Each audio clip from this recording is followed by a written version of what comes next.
Interesting.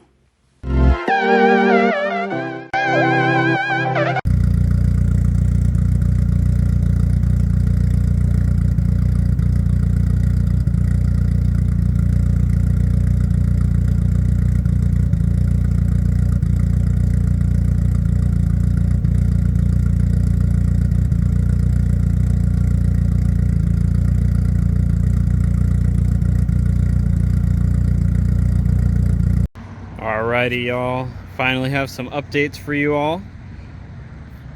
2 weeks ago today, I picked up the car from my buddies at TC Customs in Fairfield, Ohio.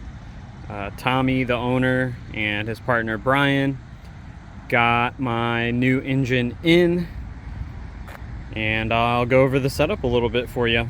So, as far as the block goes, it is a Dart and dry sleeve short block with O-rings. I have Manley's H-Tough Plus rods with the ARP 625 Plus rod bolts. The pistons are custom from Wiseco. They're a remake of an old piston that Speed Performance had made about a decade ago. They are high compression with intake and exhaust valve reliefs, H13 1/4-inch wall wrist pins. And as far as the compression goes, with all the dome volume, the head gasket thickness, and the custom design, the compression calculator puts it out to 12.4 to 1 compression ratio. So that's the bottom end. It has a Mazdaspeed balance shaft delete and oil pan baffle. And then as far as the head goes, I had some bowl work done, some mild intake and exhaust runner porting. I have Kelford 247C camshafts and also Kelford's 84-pound valve springs. So with the high compression, the car is completely different out of boost. It's actually got some pep to its step, and it's actually a dream to drive around, you know, city driving. As far as the clutch goes, I have the X clutch twin disc, the race version. It has been a big adjustment learning how to drive on that. I've been driving on a stock clutch and 6 pucks for so long.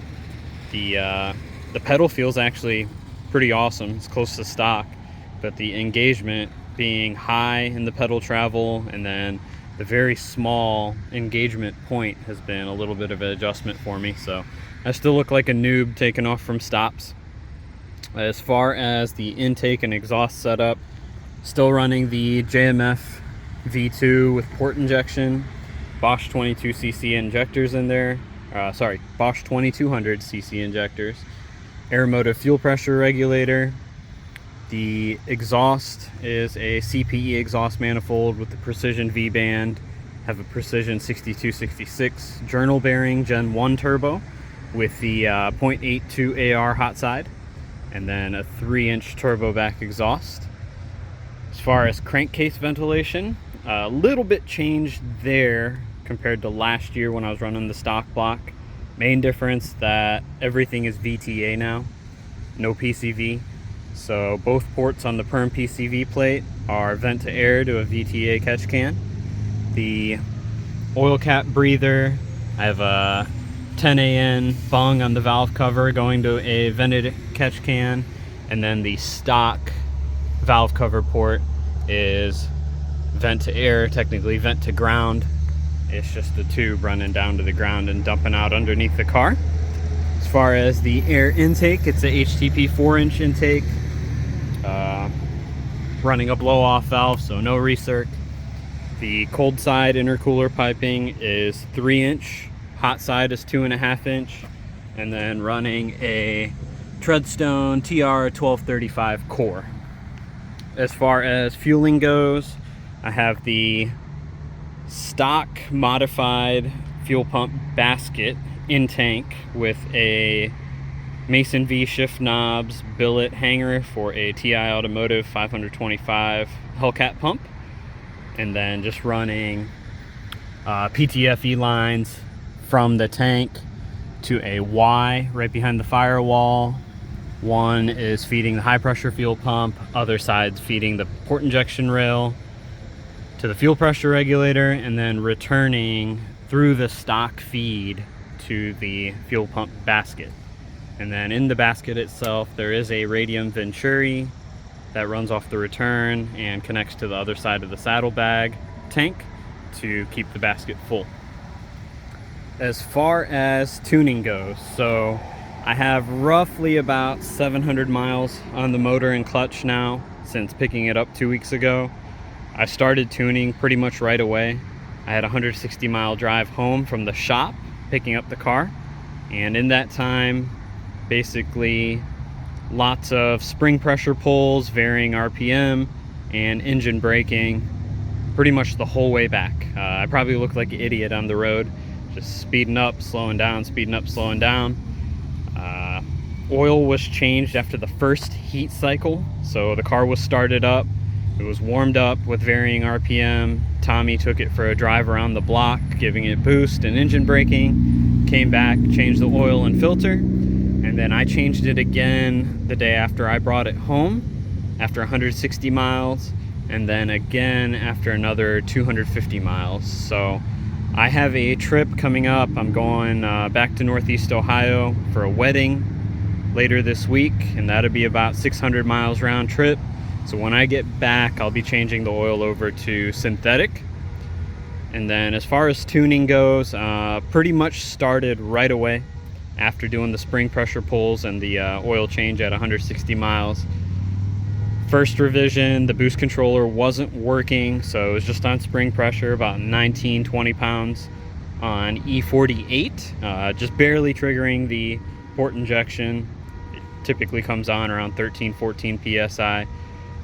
And on spring pressure, it was making on the 4-inch intake about 4 MAF volts. So setup's flowing pretty well. Next revision, we did 28 pounds, and virtual dyno estimate on 28 pounds was similar to my stock block numbers at 32 pounds. So right around 530 to 40 wheel horsepower. Then the latest revision, third revision, I have it hitting 20 psi at 4,300 RPM, 30 psi at 5,000 RPM, tapering up to 37, and it's holding that from about 5,800 RPM to about 7,000 RPM, and it's slowly falling down to about 35 psi by the 7,700 RPM rev limit. Part of that is exhaust restriction.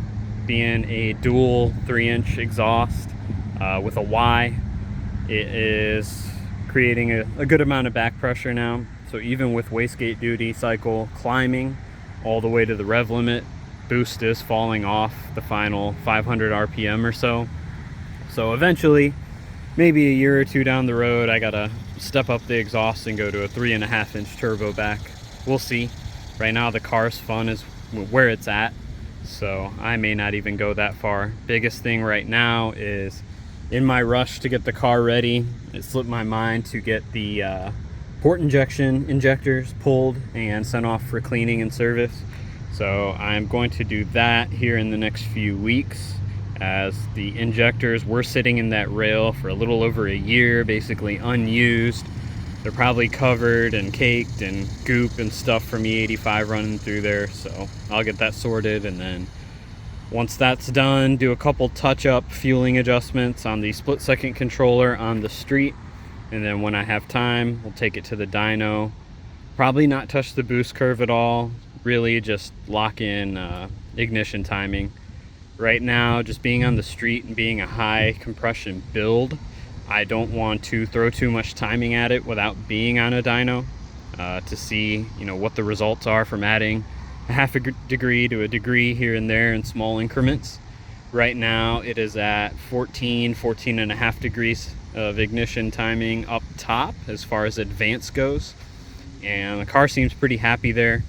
Manifold's not glowing, so we know there's not too little timing, but I don't really want to turn it up more without having the car on a dyno to see if there are any beneficial gains from adding some more up top. Similar pistons, the original version of these pistons. I know people have run them up 16 and a half degrees timing up top, but like I said, I'm just not comfortable doing that on the street right now, so we'll kind of leave it alone. Otherwise, I'll try to get you guys some more updates as far as some polls and some action videos that are more than just me talking at the camera. So I'll see ya. Bye.